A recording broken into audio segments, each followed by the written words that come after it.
छोटकी साली रंग डाले दतनी छोड़वा नहीं हम तोरा खाली। तू ले ला हमर पिचकारी, तू ले ला हमर पिचकारी।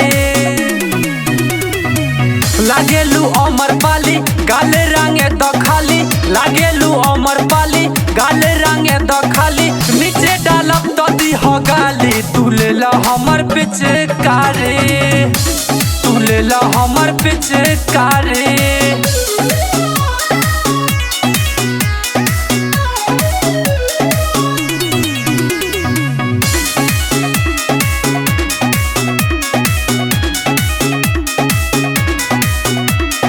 होली होली होली हो बाटे आज होली, रंग दे हम चोली तक केहू नहीं बोली, केहू नहीं बोली, केहू नहीं बोली। होली होली होली हो बाटे आज होली, रंग दे हम चोली तक केहू नहीं बोली।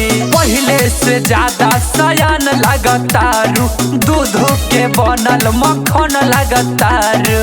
भैया के छोटकी साली रंग डाले दतनी, भैया के छोटकी साली रंग डाले दतनी छोड़वा नहीं हम तोरा खाली। तू ले ला हमर पिचकारी, तू ले ला हमर पिचकारी।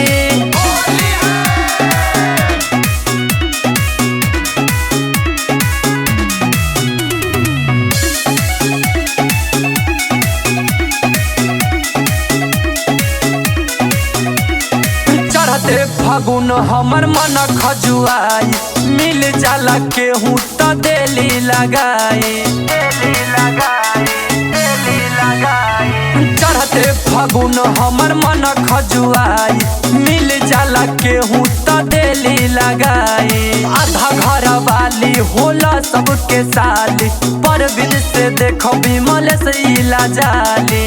भैया के छोटकी साली रंग डाले दतनी, भैया के छोटकी साली रंग डाले दतनी छोड़वा नहीं हम तोरा खाली। तू ले ला हमर पिचकारी, तू ले ला हमर पिचकारी।